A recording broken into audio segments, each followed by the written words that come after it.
This is memory number 10. This is Swain's Pond, or something like it. West is a swim to the rock. We call it the rock. It looks like a little island. Seemed like a monumental task, something very cruel and unusual. And I feel like we thought we were going to get hurt, scrape our legs. I think we've seen on Golden Pond one too many times at this juncture.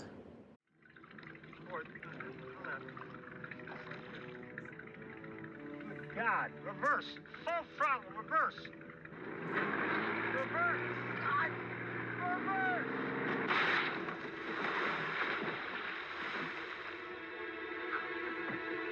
Norman! Norman! Chills. Chills. Chills. Norman! Oh. Norman! Norman! Oh, Norman! So when you're young, you don't understand why adults ask you to do certain things. And at the time, I know we all just thought it was some kind of unreasonable task you wanted us to complete, either to keep us busy or to order us around. But, I think I understand that you wanted us to do something that was difficult and achieve that so that we would remember it. And this is what coaches do. So I don't think we did injure ourselves. We did complain, I think, most of the way there. And then on our way back, we felt a little more accomplished. But, yeah, the things my old man used to say to me. What the hell are you doing in the bathroom all the time? Why don't you give somebody else a chance?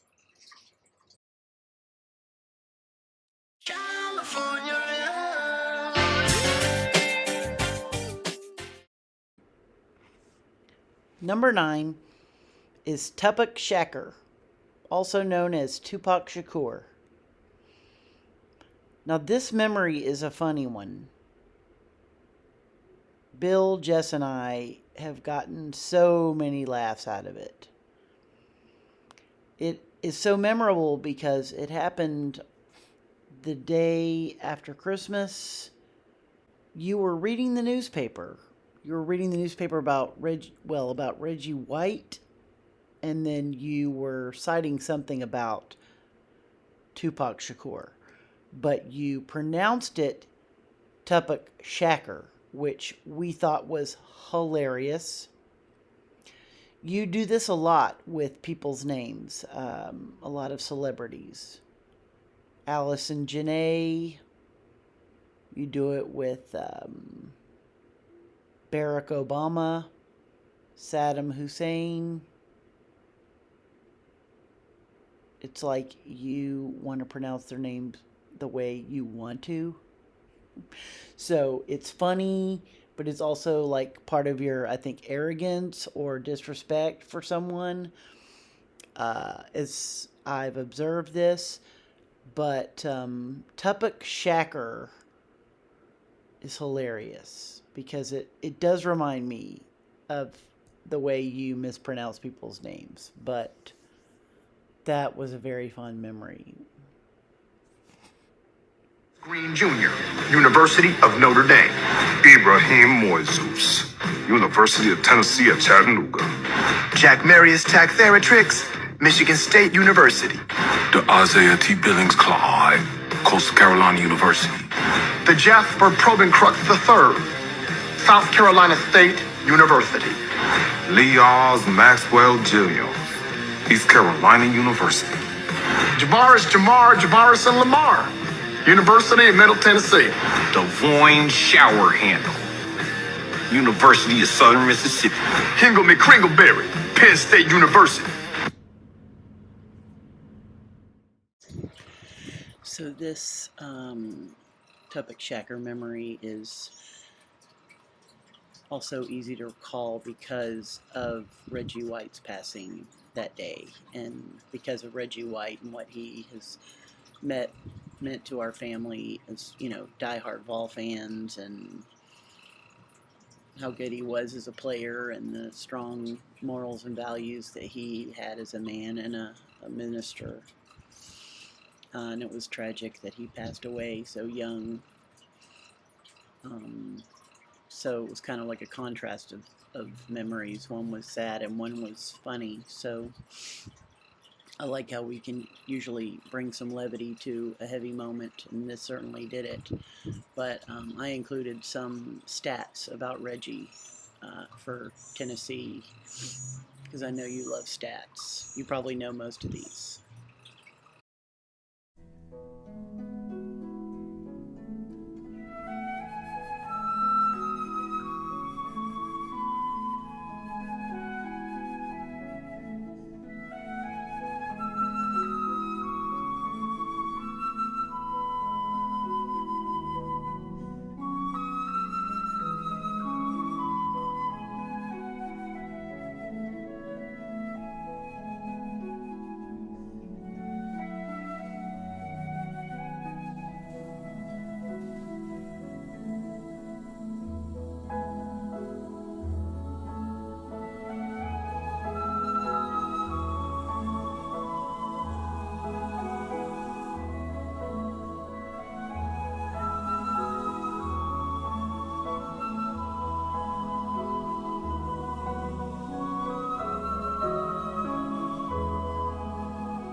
Makes you count your days. I mean, every day is precious.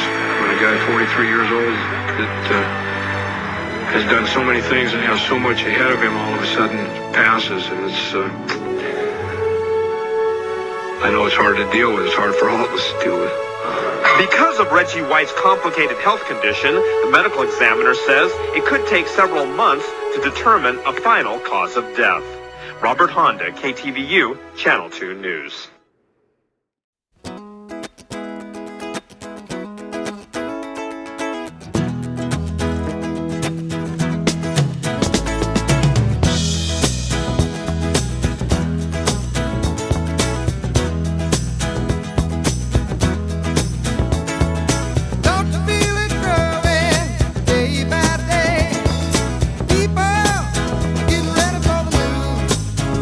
Some are happy,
your life doesn't change by someone that's elected. Oh no.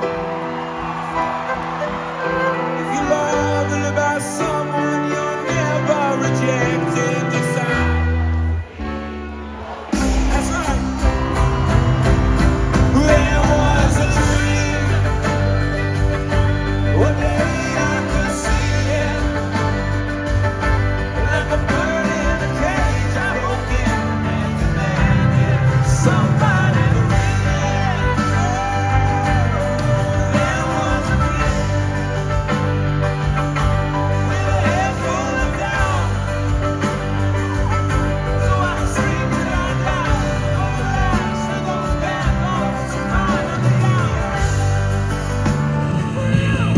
Right here, yeah, pull the trigger.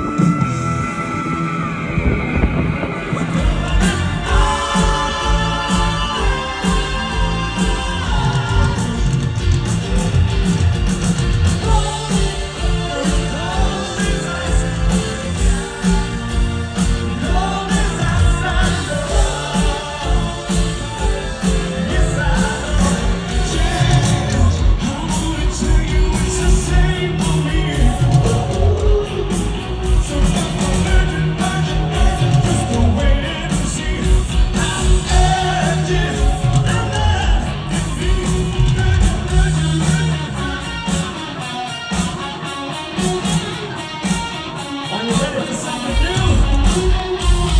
Something different? Something amazing? Look out here.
What is a war? It's when some people try to take the lives of other people. And then soldiers like your daddy have to, it's my job to go over there and stop them.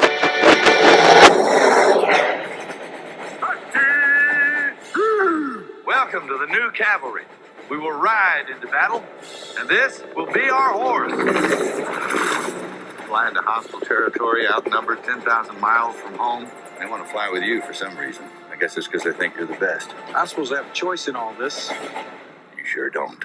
I have today ordered to Vietnam 125,000 men. Additional forces will be needed later. We'll be landing under fire, gentlemen. Men will die.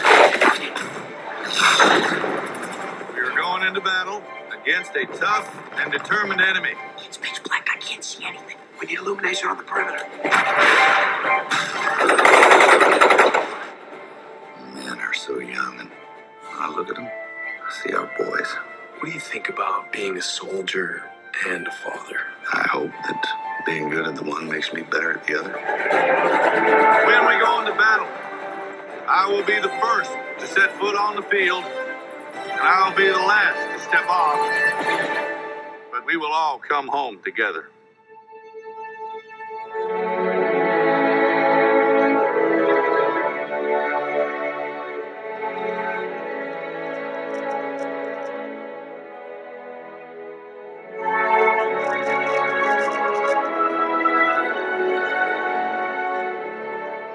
Do you know the most common thing an American soldier says when he's dying on the battlefield?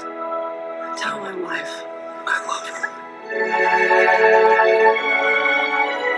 Those are my men out there, and I'm going in to get them.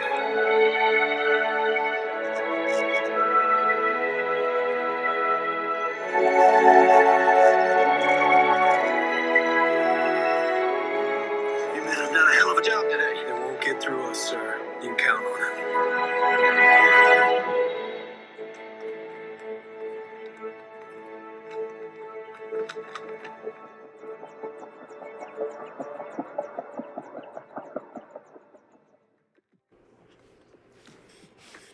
Yeah, so this was 2002. We were soldiers. I remember seeing the trailer on TV multiple times, thinking that this would be a great thing for us to go see in the theater. I think we went on spring break. It was also probably around the same time that my friend Gloria, who was a donut dolly in Korea, encouraged me to talk to you about Vietnam and ask you questions about it, and so we had opened that dialogue. So I was really wanting to see this movie, and it had all the stars: Gibson, Elliott, Madeline Stowe, Chris Klein, Kerry Russell, Greg Kinnear, Barry Pepper, John Hamm, Dylan Walsh. I mean, there's a slew of people in this movie. But I know that I didn't expect to be as emotional as I was about it. So this movie was very graphically violent, which I don't normally have trouble with, except, fire. I think there were people very badly burned, the napalm and explosions. And there was a scene in the movie where the guy goes to pick another guy up, and his skin literally slides off his arms. I remember the visceral response that I had. So I'm sitting next to you while we watch the movie. I think Mom is with us, maybe Jess. Anyway, it's an emotional movie. I think anybody would expect that, but that added piece, it's not just a war movie, it's what's going on at home. And Madeline Stowe, the wife of Hal Moore, she took over the outfit with the wives to notify the women who lost their husbands, since it was being done like a Taxi Driver telegram or something very impersonal. And that kind of tense situation is very difficult. It's always been very difficult, I think, on screen to portray. But anyway, so you throw Chris Klein, he's the young guy, he's going to be a father, and he dies in the movie. He was a heartthrob, Chris Klein was. And then I remember, you know, the first one in, last one gone, that thing at the end of the movie. The credits start to roll, and it's Dave Matthews and Johnny Cash, this song called For You. And I'm literally like shaking. I never really sobbed in a movie theater before, but I was really trying to hold it together and not ugly cry. So all those things with the movie content, sitting there with you, watching this experience that you had gone through in real life, was very powerful. It was like singed in my brain for a long time, and that song has always been very important to me. It's not a very common song, a very popular song, because it didn't have a video for it. Anyway,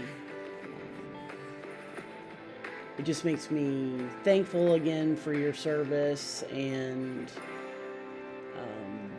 it also kept me away from watching war movies for a while, just because I didn't want to have that same really overly emotional reaction. But I think I vowed to watch them at home instead of the theaters after that, which is a good move. But anyway, Mel Gibson and Sam Elliott, always a good combination. Strong male leads. And a really heroic story. Number 6 on Jen's Memories for Dad is Auburn versus Tennessee, 1998. Goal line stand. I know you remember it. Auburn recovers a fumble. T. Martin on the 1-yard line. Here we go. Auburn, first down. First and goal, new quarterback, Gabe Gross. And no indication of a touchdown. And boy, that's a risky play. Now, perhaps Lear can't go back into the ballgame, Terry, and we'll check in with Mike Mayock in a moment. But here's Lear. He has a broken wrist. He comes into the ballgame to take his first handoff with a new. They were rotating two quarterbacks. I did not remember that. I just remember that this is a sloppy game. There for Terry Bowden. Yeah, I agree with that, Sean. Unless Ben Lear couldn't continue, I would have put my veteran quarterback in the game at that time. But there must, Terry has a good reason. He knows the team better than I do. He works with it every day.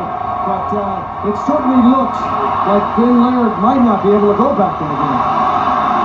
Second and goal from inside the one. Gabe Gross, a true freshman quarterback, tries again. And again he is stopped. Sean, he dropped the snap. I'm almost sure he dropped the snap. The officials ruling him down. The Tennessee players came up with the ball as you. Raynock Thompson leads this defense. Remember good old Raynock and all the kids named after him. But the officials saying that Gross was down. And you wonder if that's a good call. Terry Bowden wants a timeout. This seems to be another disaster waiting to happen for Auburn. Yeah, I think 46, he'll hit the fullback. Boom! What a tackle and what a play. It's a good charge by that defensive line of Tennessee. They didn't get knocked off the ball an inch. On 4 plays, they held their ground. Terry Bowden calls the plays. some of the fans on the postgame show questioned the 4 straight dives under the line. He'll be the guy answering the questions. Well, but remember, Sean, I think... There we go. That was exciting. That was memory number 6. Number 5 on Jen's memories with Dad is Music Man. This probably should be further up on the list, but I could move any of these in any order, really. But ever since we were young, you shared your music with us. From that living room on Old Smyrna Road with all your albums. I think the earliest music I remember you playing was ELO, maybe Chicago. That album where they're hanging off that window painting mechanism, paint slung all over it. A scaffolding, that's the word I'm searching for. I remember Heart early on. You played it loud and you played it often. And then I guess we got older and we started listening to our own stuff. That's why I really remember that Billy Joel Stormfront album when it came out in 1989. I would have been a sophomore. I think the first album I purchased was a greatest hits album, and it had The Warrior, it had Pina Colada on it. I've searched for it, but I can't find it. Anyway, I was big into greatest hits because I didn't love listening to a full-blown album. It just seemed like, you only like one song, but as I got older, I learned to appreciate, a full-blown album, all the songs on it, even the ones that weren't hit. But I know that's where we all got our musical love, and a lot of the same tastes, that you have are still mine, still were Jess's. Bill, I don't think, admits it as much because he's kind of off on his own little reservation, but rare that there's something that you really liked that we didn't. Crosby, Stills, and Nash, Dan Fogelberg. I mean, I just go all the way up and down playlists, and those are the songs. Fleetwood Mac is still one of my favorite bands ever. Anyway, so appreciate you sharing that music when we were young. When we got older, there was a little bit of a divide when it came to the stuff we listened to. You didn't care for it. We didn't care that much for old-time rock and roll anymore.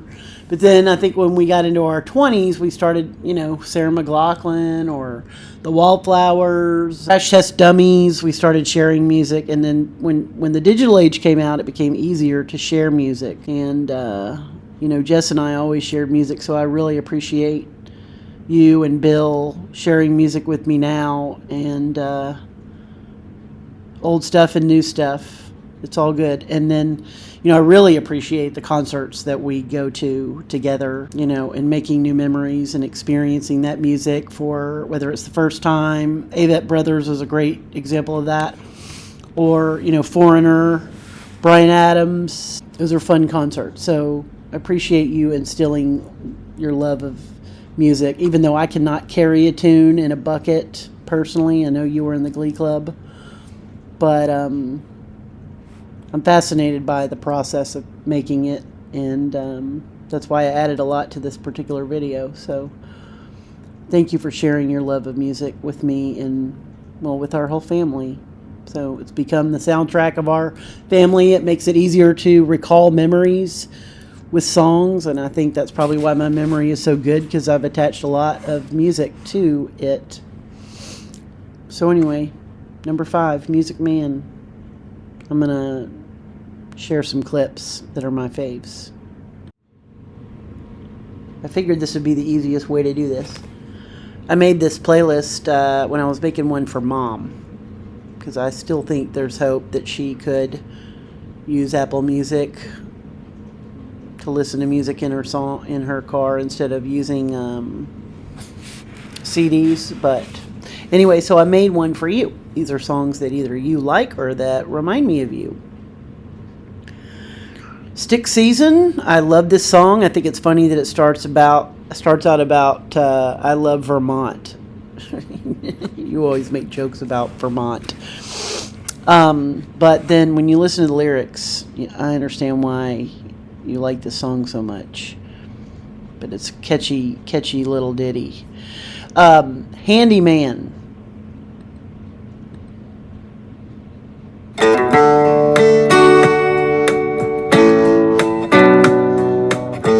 Used to call this the Kama Kama song. But I realize he's talking about fixing broken hearts, but I've always recognized that you have a lot of skills to fix things, and you certainly fix a lot of problems and tangible things and intangible things. This one is always going to make a playlist because it reminds me of Bill's wedding video that Jess and I put together. And of course, we're teachers, and you guys did a lot of teaching things to us. You still do teach us things.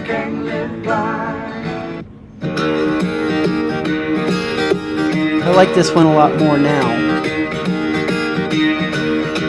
especially after Jessica died. It's got an upbeat tempo to it, which I need when I'm listening to music now. Their voices are just really perfect together. Jessica really liked Crosby, Stills, and Nash too, so.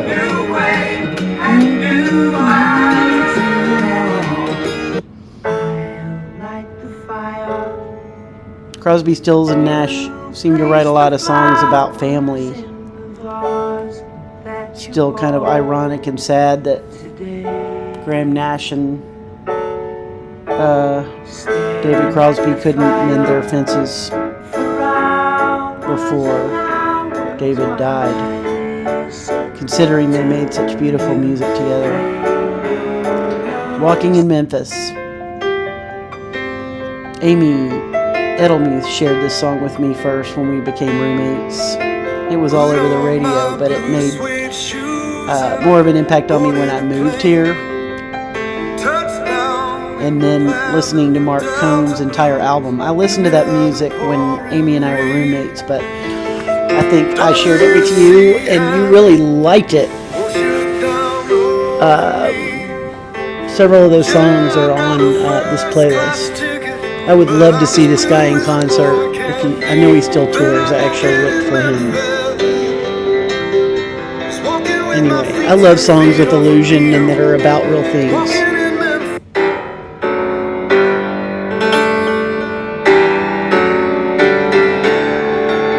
I love the piano in this, and the narrative is great. I think you talked about your dad really liking cars. Sounds like something that, a story that you would say about Pawpaw.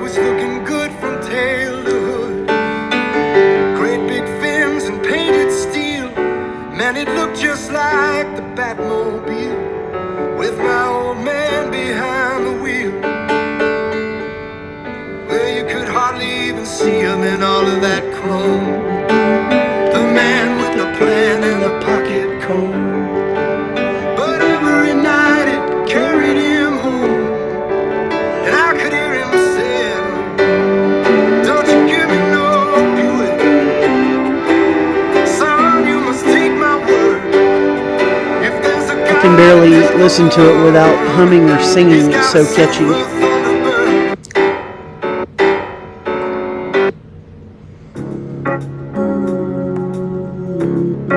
I think I just went down a list of some of Mark Cohn's songs. This one. We used to say that, you always used to say that you would love to see Bob Seger in concert. I know that you eventually did see Bob Seger in concert, but this entire Greatest Hits album reminds me of when we were young. It's really good music. Wind is blowing warm tonight. The sky is starlit and the time is right. He's a great lyricist You have to go. with that scratchy voice. Or you leave this.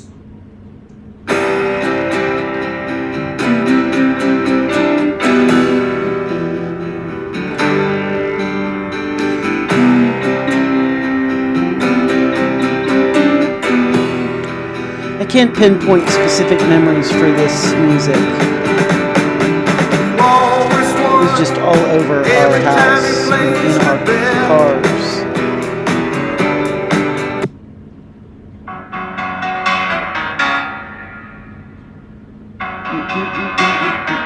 Just take those old records off the shelf. Of course, it's hard not to think about Tom Cruise and his underwear and a button-down knee, singing in Whiskey Business, but it's a good song. Piano. And this one.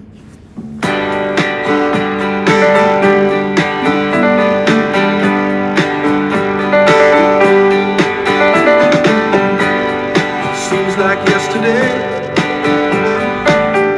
Again, a great melody. I love the rhymes. LaGrange. This was a great concert that we went to. I have to listen to this song every time it comes on the radio.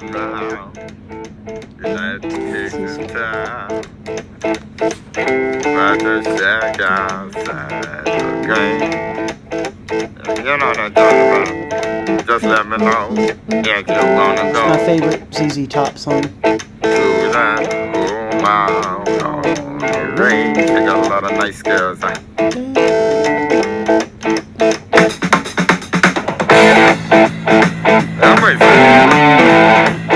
It also reminds me of that scene in Armageddon when they're going to pick up the guys who have to go drill, and the big black guy, I can't remember his name, he's riding his motorcycle through the desert. Alright, this deserves a conversation. Bob Dylan. I love this song. Well, it ain't no use to sit and wonder why, baby, even you don't know by now. And it ain't no use to sit and wonder why, baby, it'll never do somehow. When your rooster crows at the break of dawn, look out your window and I'll be gone. You're the reason I'm a traveling on, but don't think twice, it's alright. Great harmonica, great lyrics. I remember that argument we had about Bob Dylan when we were in the house in Henderson, and I was a snotty teenager still. You wanted me to listen to Bob Dylan, and I refused. And we argued about it because I said I didn't like his voice. I didn't have time for it, and I didn't even have time to sit and listen to it, even though you'd asked me to. I was just trying to exert my own opinion. But later on, I think it was in my maybe mid-30s, and we went to spring training in Orlando. We drove from Jacksonville. I think we stopped at a place for breakfast, and then we rode, and of course when you and I are in the car, you know, it's going to be a music fest. Either you're sharing stuff with me or I'm sharing stuff with you. And the greatest hits of Bob Dylan came on, and I think I had listened to his music before that, so I was ready to have this conversation with you about that. I understood why people loved him so much, even though his voice is not for everybody. But he is a genius, and I'm thankful that we had that conversation where I could kind of make amends with the nasty argument we had about it initially. So I just say fairly well. Shelter from the Storm.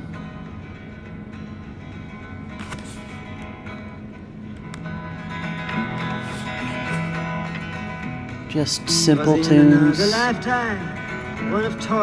you just want to tap your foot to. The road was full of mud. I came in from the wilderness, a creature void of form. Come in, she said, I'll give you shelter from the storm. And this one is one of my very favorites. It Ain't Me, Babe.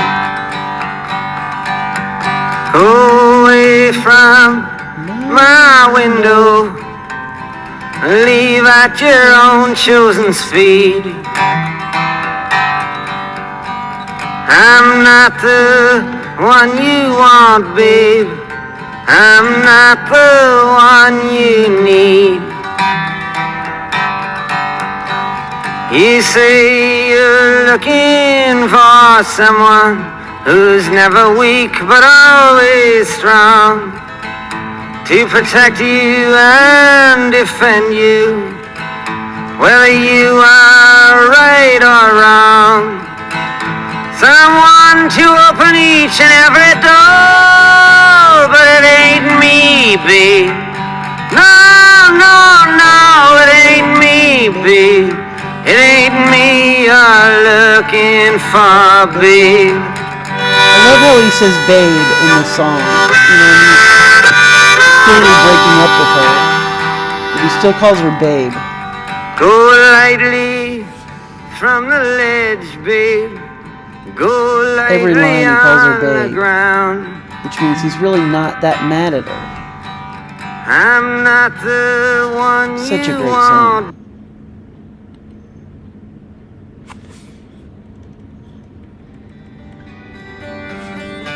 I think you said you discovered Boston in Kansas?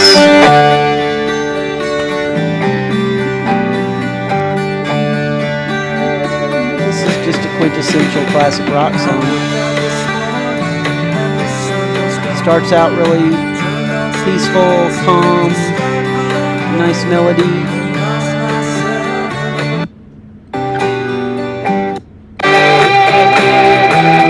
And use that guitar.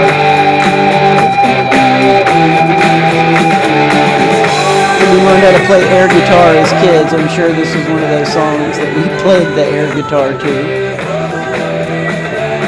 Here's 38 Special. We were talking about them earlier.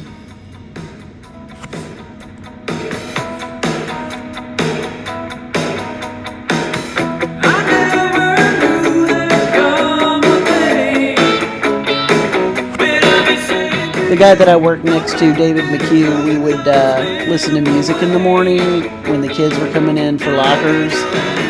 It was one of those things that kind of helped us start the day in a positive note. And he would always request something like 38 Special.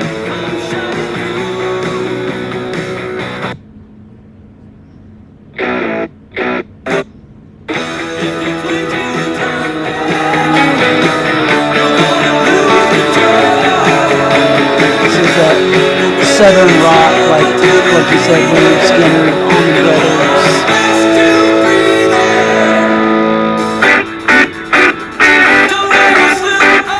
Big guitar. Alright, ELO is one of my favorite bands of all time. They have made their way into pop culture through commercials. I'm always thankful when I hear them in commercials. Jeff Lynne's voice is perfection. It melts into the orchestra. I know you always said it was the loudest show you went to. I think you said you saw them in Memphis and you had to leave. Or maybe that was Elvis. Either way, I think you had to watch this concert out in the parking lot. This is another band I would love to see, or see somebody play a tribute to them, or Jacksonville Symphony Orchestra. I dig ELO. Probably top 5. Top 5. That's why I love the Traveling Wilburys so much as well.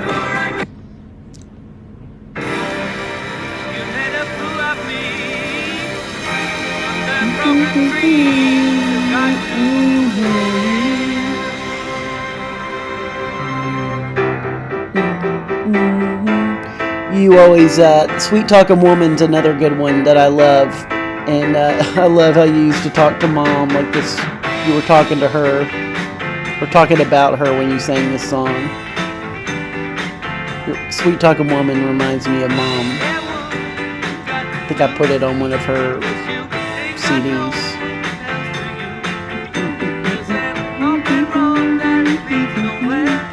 Living Thing, always a great song.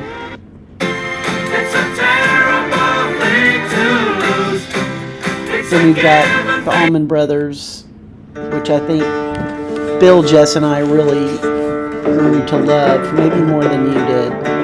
We went to see them in concert several times, and that was just, it became like our thing.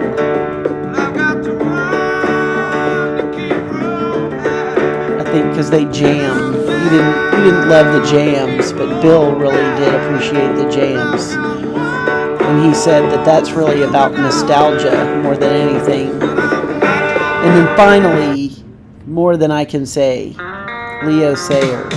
This is not a song that I hear a lot, but when I hear it, it reminds me of just growing up. This is a groovy song, but anyway, I do love you more than I can say. Thank you for sharing music with me. These songs and so many more are really a part of who I am. And I'm really thankful.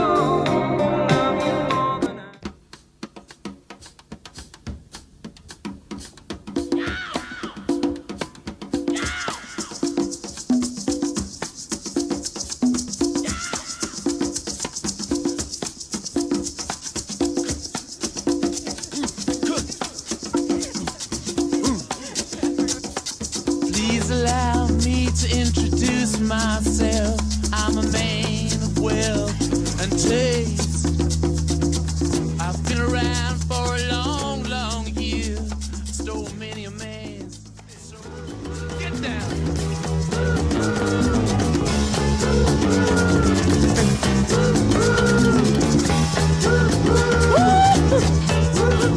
Ah, yeah. Get on down. Oh, yeah.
So Just Do It is memory number 3.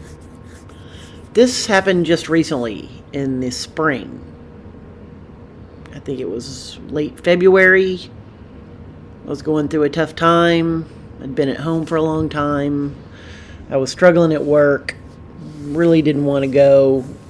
Having some health problems that were really just exacerbated by my overthinking, and we talked about how much I think about things, and you claimed that you were not a really, reflective person or introspective person, that you just did things. Just do it. And that made a lot of sense to me. It's a simple message, but I really have taken a lot from it and remind myself of it a lot. So it is way up there on the list. Number 3, just do it. Go Nike.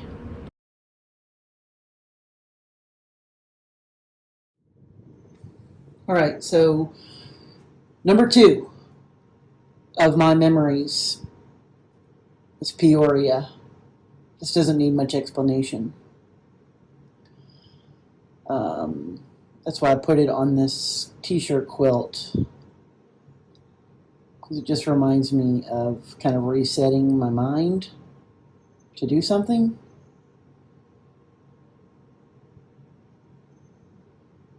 I don't even know what fun things there are to do in Peoria, but it's always been a very important place.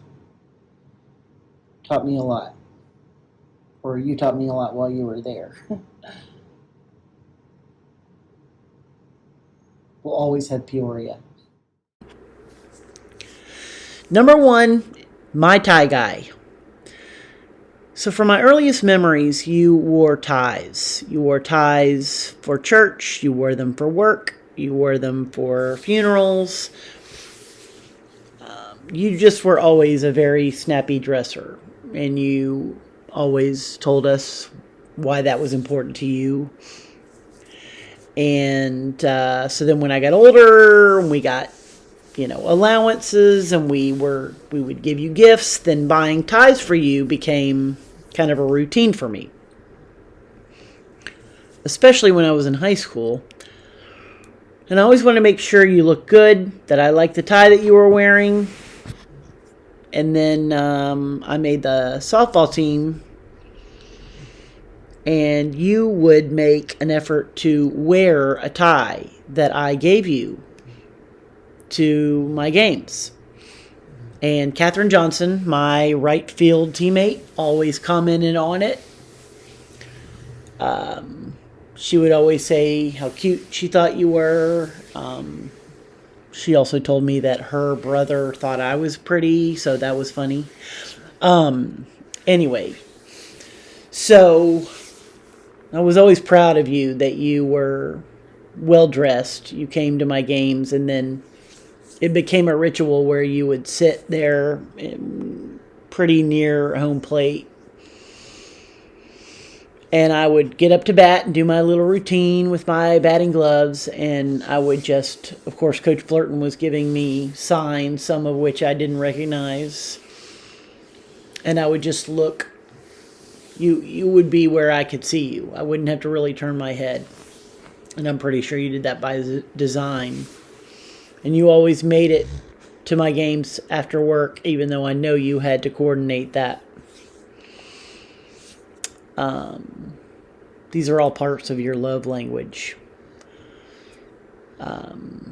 which I didn't know about really then, but I know now. And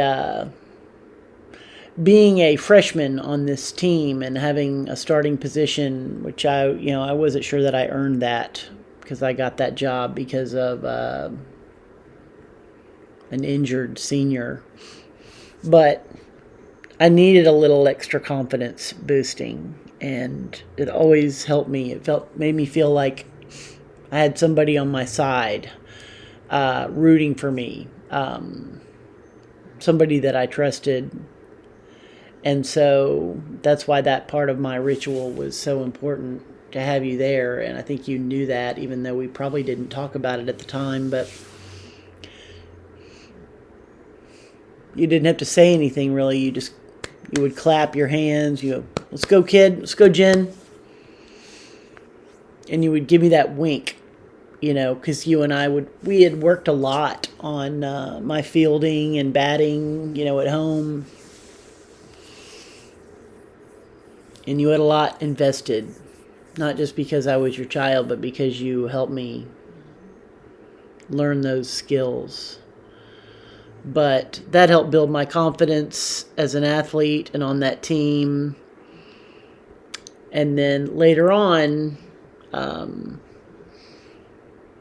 we were successful. And I always associate the tie. I have you in my mind's eye when I think about the championship that we won. And ironically, don't have a single picture of us together with you in a tie, except for riverboat in college. And but my favorite picture of you with the tie on is the one from, I think it's a Stanley wedding with Mom and you in that seersucker suit. You just have that look about you like, I'm relaxed, I am proud, I've got it all.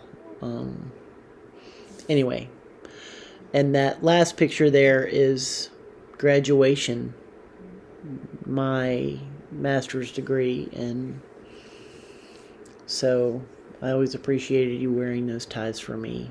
And I know you don't wear them anymore, but I still recall when you're wearing something that I purchased for you. So I love you, and thank you for helping me make those memories and teaching me those lessons. It's meant so much to me. Happy Father's Day.